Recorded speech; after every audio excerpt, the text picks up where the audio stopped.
안녕하세요. 이민경입니다. 저는 국회에서 보좌관 22년을 했고 KBS에서 언론사에서 이제 리포터를 5년 동안 하고 기업에서도 여러 가지 경험을 했습니다. 이와 같은 말씀을 드리는 거는 제가 정치적 시각, 언론적 시각, 또 국민적 시각, 또 기업적 시각 여러 가지 시각을 갖고 경험한 정치와 국회의원 여의도 1번지에 대해서 이야기하기 위해서 말씀을 드리고 있습니다. 제가 이제 그와 같은 경험을 가진 입장에서 보는 정치에 대한 한마디 또 선거에 대한 한마디를 시작하겠습니다. 여러분 구독, 좋아요, 알림 잘 부탁드립니다. 네, 반갑습니다. 오늘은 어떤 걸 갖고 말씀을 드리냐면은 우리가 인생을 살면서도 느끼는 점인데 정치권에선 더 많이 보고 있기 때문에 그 말씀을 드립니다. 다른 사람 저게 문제야 막 그렇게 비난을 하는 어떤 포인트가 있잖아요. 근데 그 비난하는 포인트에 대해서 본인도 그 시점이 되면은 똑같은 잘못을 하고 있는 모습, 마치 불나방에 뛰어드는 나방처럼 그게 불행의 시작인 걸 알면서도 뛰어드는 모습을 보면서 인간이라는 건 다 이런 것인가 하는 이제 생각을 하면서 말씀을 드립니다. 이제 그거의 중진 의원의 초라한 뒷모습과 막말, 뭐 부동산 투기 이런 거에 대해서 말씀을 드리자면 이제 우리가 초선일 때가 다르고 재선일 때 다르고 다선일 때 다릅니다. 초선일 때는 당에서 하는 거에 순응하고 당 대표가 하는 거에 이제 순응을 하거나 자기 주장을 이제 일부 해서 스타가 되시는 분들도 있지만 대부분은 이제 자기 주장보다는 전체적인 주장에 자기 생각을 묻어가는 경우들이 많이 있습니다. 그런데 이제 재선 3선이 되다 보면은 자기 주장을 하고 자기가 빛나기 위해서 하다가 이제 그당 지도부의 눈밖에 나는 경우가 있죠. 그래서 중진 의원들이 이제 공천 학살을 받는 경우들이 많습니다. 그래서 공천이 안 되는 거, 그거는 이제 당의 눈에 거슬려서도 있고, 너무 크면은 본인과 경쟁하게 된다라는 위기의식도 있고, 또 뭐, 이제 이제 지역 주민도 저 사람 너무 많이 했어. 갈아치워야 돼. 뭐 이런 식의 이제 국민적 요구도 있고 그러다 보니까 중진 의원들이 이제 공천 학살의 대상이 되는 경우가 많습니다. 이제 그런데 중진 의원이 이제 공천 학살이 되지 않기 위해서는 본인이 당 지도부가 되면 되는데 억울하면 출세하라고 이제 그런 말을 하게 되는데요. 그래서 당대표며 원내대표며 도전을 하게 되는데 모든 사람이 당대표가 될 수 있고 모든 사람이 원내대표가 될 수는 없으니까 경선에서 이제 떨어지면 그냥 단지 중진 의원이 되게 되는 거죠. 그러면 위치가 굉장히 애매한 위치가 되는 겁니다. 그래서 우리가 이제 그러니까 저는 계속 그 방송국에도 일을 했고 국회에서도 일을 하면서 느끼는 거가 뭐냐면은 다른 기업이라는 곳은 그 노하우와 축적된 가치에 대해서 인정을 받고 이제 진급을 하죠. 대리에서 차장으로, 부장으로, 이사로 이렇게 이제 진급을 하게 되는데 방송국도 그렇고 국회도 그렇고 대부분 신선한 사람을 좋아합니다. 그래서 오히려 후배가 더 성공하는 경우가 더 많은 그런 이제 직장이고 사회라고 볼 수 있습니다. 그래서 방송국에서도 참신한 탤런트가 주인공으로 등장하고 이제 오래된 사람들은 이제 그냥 탑스타가 아닌 이상은 조연 내지 단역에 머물러야 되는 거와 마찬가지로 정치권도 이제 중진임에도 불구하고 본인이 당대표가 됐다든가 원내대표가 됐다든가 뭔가 이렇게 리더가 될 수 있는 것을 경선을 통해서 확보하지 못했다라고 하면은 이제 그 공천 학살을 기다리는 중진이 될 수가 있는 거죠. 물론 뿐만 아니라 이제 대권의 경쟁자로서 또 공천 학살의 대상이 될 수도 있죠. 이렇게 됐을 때 그 공천이 안 됐어요. 그러면 대다수가 이제 뛰쳐나가죠. 뛰쳐나가고 그때 당시에 지혜를 갖고 당에 머물어서 백의종군을 한다는 거는 이성적 판단에서 가능할 수 있지만 감성적 판단과 그들의 지지자로서 눈과 귀를 막고 이제 위로의 말을 통해서 당신 무소속으로 가도 됩니다. 이런 말을 믿고 이제 무소속으로 뛰쳐나가게 됩니다. 근데 우리가 암만 좋은 물건이라고 그래도 마트에 가서 브랜드를 잘 모르는 제품에 대해서 의심을 갖고 쉽게 사기 어려운 거와 마찬가지로 우리가 물건을 살 때 그렇듯이 인간을 어, 국회의원을 뽑을 적에는 마치 삼성전자나 LG전자를 택하는 거와 마찬가지로 거대 정당의 후보들을 택하게 됩니다. 왜냐? 우리가 보고 있거든요. 많은 의견이 관철되기 위해서는 당의 머릿수가 많아야지 그 의견이 관철되고 일을 해낼 수 있다는 거. 그리고 소수당이라든가 무소속의 존재는 거의 일을 할 수 없다는 걸 알고 있기 때문에 무소속으로 당선될 확률은 매우 낮습니다. 그래서 이제 그 중진 의원의 마지막 뒷모습은 어떻게 되느냐 하면은 이제 우리가 그 방이 붙여지죠. 선거 때. 그러면 1번이 이제 다수당, 2번이 그 다음 당 이렇게 해서 뭐 당이 여러 개다. 그러면 뭐 7번까지 있다.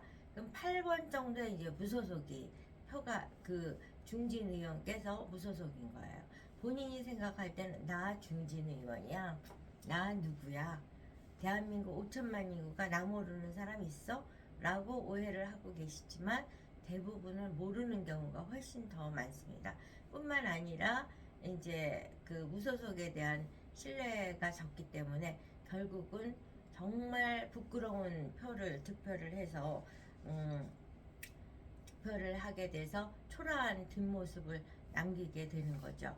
거의 무소속으로 해서 당선이 된 케이스는 드문 것을 제가 이제 경험적으로 체험했는데 이번 주말에 우연치 않게 제가 그 어느 유튜브에서 윤상현 의원이 이제 무소속으로 당선이 된 정말 유일무이한 분이신데 그분의 경우는 본인이 어떻게 지역 관리를 하는가라는 말씀을 하시는데 어떻게 하시냐면은 지역에 가서 뭐 어느 식당을 간다. 선술집을 간다. 그럼 보통은 밀실에 가서 중요한 얘기를 하고 싶어 하고 본인이 국회의원이니까 그렇게 하시려는 경우가 많은데 이분은 꼭 홀에 앉는다고 그러시더라고요.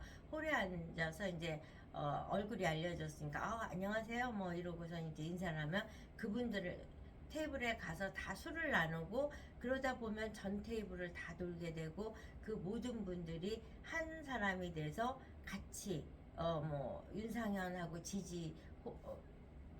저기 얘기를 하면서 윤상현 이렇게 하는 식으로 자기는 선거운동을 하고 늘 낮은 자세로 한다 이런 말씀을 주시더라고요. 그러니까 그런 아주 예외적인 케이스를 빼놓고는 제가 지금 정치권에서 22년 동안 보좌관을 하면서 경험했던 걸로는 무소속으로 나가신 분들이 초라한 모습의 뒷모습만 남기고 정치권에 이제 커튼 뒤로 숨게 되는 그런 경우들을 많이 봐왔습니다. 그래서 이와 같은 말씀을 드리는 거는 지금 최근에 대권 주자까지도 하셨고 또 여러 가지 이제 또 공천 학살의 대상이 됐던 어떤 분들을 보면은 그분들이 지금 거의 아주 상상할 수 없는 비율의 지지율을 받고 있다는 모습을 보면서 저분이 저 마무리를 안 하고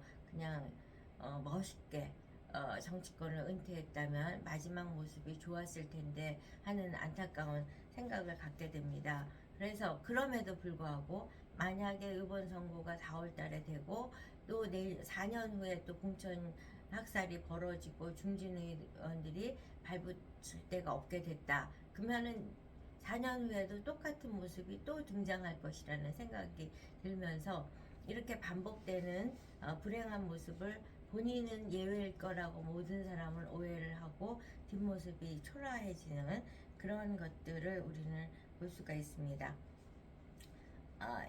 이제 그거 이외에 이제 그 막말 논란이 부메랑이 돼서 본인의 모습이 초라해지는 그런 케이스들. 50대 어떤 한참 전이죠. 정치인, 그때 당시 아주 굉장히 잘 나가는 그런 정치인이셨는데, 그분께서 어 이제 연령이 높은 국회의원들을 향해서 곧 무대에서 퇴장하실 분이니까 그분들은 집에서 쉬셔도 됩니다 하면서 70대 퇴출론을 제기했던 분이 계셨습니다. 근데 그분이 지금 70이 훨씬 넘은 걸로 알고 있습니다. 그렇지만 아직까지도 그분이 정치권에 기웃기웃하고 계시고, 요번에 공천이 됐다는 얘기도 있는 것 같고 되지 않았다는 얘기도 있는데, 이렇게 본인이 타인을 향해서 70대 퇴출론을 주장했지만 본인이 70대가 훨씬 넘은 이 시점에도 정치권을 기웃거리는 모습을 보면서 정말 우리가 감히 내가 그 나이가 되기 전에, 그 입장이 되기 전에 함부로 타인에 대해서 막말을 해서는 안 되겠구나. 그런데 그럼에도 불구하고 대부분의 사람들이 이렇게 자기가 그 위치가 되기 전에는 나는 설마, 나는 그게 되지 않을 사람인 것 같이 당당하게 함부로 말을 하고, 그 말이 본인에게 부메랑이 되는 모습들을 이제 자주 보고 있습니다. 그리고 또 다른 예를 들자면, 이제 부동산 투기를 통해서 낙마하거나 이제 정치적으로 비난의 공격의 대상이 되는 경우들을 많이 보는데, 최근에 지금 며칠간 계속 부동산 투기에 대한 이슈가 되고 있습니다. 근데 그분께서는 부동산 투기에 머무르지 않고 대출을, 사기 대출을 해서 부동산 투기까지 한 그런 경우인데, 그분이 과거에 했던 유튜브라든가 발언의 내용은 이 세상의 옳은 말, 세상의 정당한 말, 공정한 말을 다 쏟아냈고 그랬는데, 정작 자기는 뒤에서 자기가 비난하는 대상보다 더 심한 그런 불공정한 일을 하고 부당한 일을 하고 불법적인 일을 해왔다는 모습이 적나라하게 노출이 되고 있습니다. 그와 같은 것은 우리가 이제 자식들에게 특혜로 진학의 기회를 제공을 한 그분의 경우도 과거에 본인이 페북이라든가 유튜브라든가 SNS에서 옳은말, 반듯한 얘기, 모든 사람이 추앙할 수 있는 그런 발언을 했던 아주 무공의 인간인 것 같이 모습을 연출하셨지만, 실제적으로는 뒤에서 모든 사람이 비난해야 될 그런 말들을 서슴없이 했던 그런 기억을 하고 있습니다.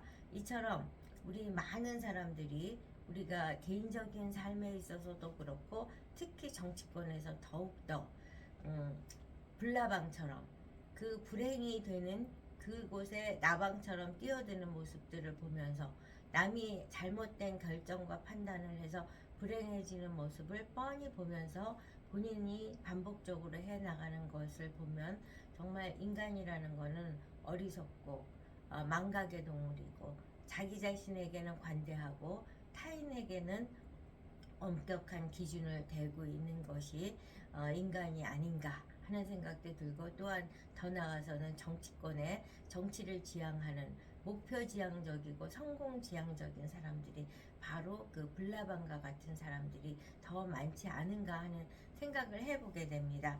그와 같이 정치권에 국회의원이 되고자 하는 사람, 대권을 도전하고자 하시는 분들이 불나방의 나비처럼 불행한 곳을 뛰어들고 있는 모습을 보면서 정말 이것이 적나라하게 더 보이는 이유는, 정치라는 곳, 여의도 1번지는 압축 성장하고 압축 추락하는 공간이기 때문에 우리가 더 그 모습을 선명하게 보고 있지 않나 하는 생각이 듭니다. 이럴 때일수록 그 불나방처럼 똑같은 불행을 만들고 있는 그 분들에게 엄격한 잣대를 대고, 거기서는 유연성을 발휘하기보다는 기준을 철저하게 지켰을 적에 우리 사회는 투명하고 건강한 사회, 선진 사회로 한 발 한 발 내디딜 수 있다고 생각을 합니다. 남들이 다 했는데 뭐 그 사람만 그랬어? 다 그런 거 아니야?